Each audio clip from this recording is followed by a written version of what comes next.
Hello, this is Cassandra Rodriguez. Welcome to VBlog number 3, an interview with the teacher. I have here a special teacher with me, and I'm going to go ahead and let her introduce herself.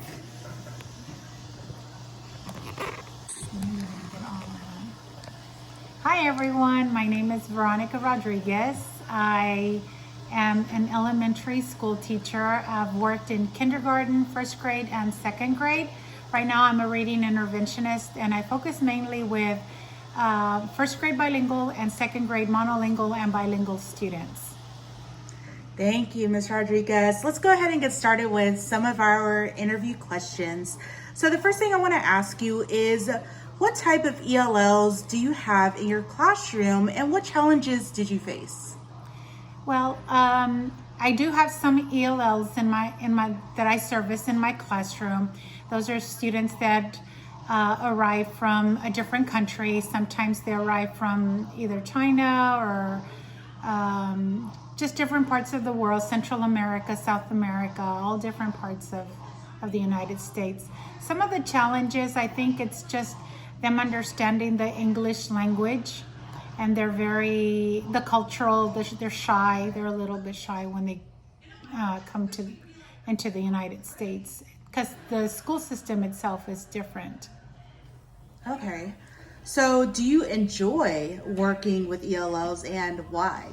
I do. I enjoy working with all children, but I really like working with ELL kids because I think they're so excited about learning. They're very eager to learn and they're excited, and so that builds my enthusiasm. Wow, that's awesome. Thank you for sharing that.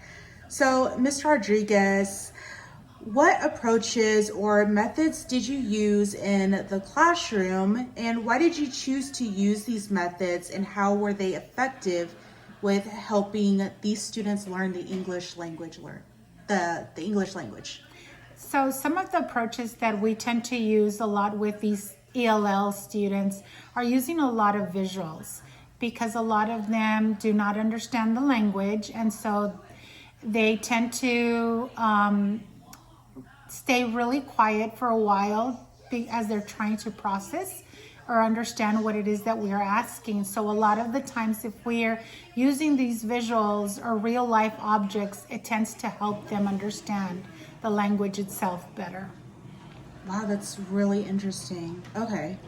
So what are some of your experiences with state level academic achievement and ELP tests, and what impact did they have on your ELLs? So some of the ELPS testings that we use the Texas TELPAS state testings that we use.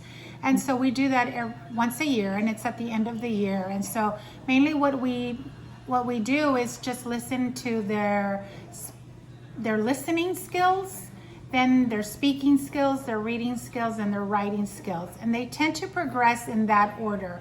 ELLs tends to understand the listening. They develop that first, and then you'll notice progression in their speaking, which leads to their reading, and then their writing. They make all of those full connections. So They do that. And we test them once a year to develop their level of proficiency. Most of them obviously will be beginners at the beginning, but then they'll go into other levels, which will be at intermediate, then advanced high. So that's the goal, is to get them to the advanced high level. Okay. So let's talk about any difficulties you may have faced helping ELLs develop their oral proficiency skills in English. So can you describe a particular problem the student had encountered, and maybe what strategies and activities did you find most helpful for them? Well, sometimes, again, when they struggle with just the language itself and understanding, other than using the visuals, sometimes the other thing that I'll do is give them some wait time, just to kind of let them wait and think about before their response. There's been occasions where I've had another student that might speak their language, and so I'll let them buddy up together. And so we'll try to maybe get that child to translate for us so that the child can understand if there's any kind of challenges that arise. Okay, wow. Okay. So let's see. Another question I have for you is that I wanted to ask about any difficulties you faced helping ELLs develop their reading skills in English, and also what experiences what experiences do you have with helping these students, or what strategies and activities did you use as well to develop their reading skills? So with reading, we tend to start really basic, and as far as like learning letters and sounds, high frequency words, and then we start with pattern text because it's very simple, but then they progress as they understand the language better. I think that really helps using those level texts that scaffold them, because they have a lot of visuals in the pictures, and they're very simple text that's very repetitive for them. Trying to think of another thing that we do for them besides the letters and the sounds, and or developing their oral language. We do a lot of chants, a lot of repetition with read alouds, and getting them to see those pictures. And kids really love learning when songs are involved, poems and that kind of stuff. And I'm sure that really helps them also with the communication, especially with needing to communicate with their teacher, communicate with their classmates. So that's really great that you guys are focusing on all of that and centering it around the students.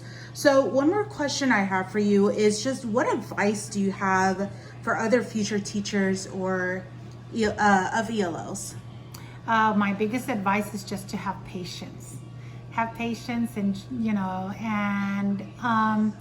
just more than anything, have all of those visuals readily available for them. When you're planning, make sure that you're keeping that in mind. Use sentence stems, whatever it is that's going to help them reach their learning or what it is that they need help with. Awesome. Well, thank you so much for the interview. I really appreciate you being here. You're welcome. Thank you for answering all my questions. You're and that is it for the VBlog number 3, friends.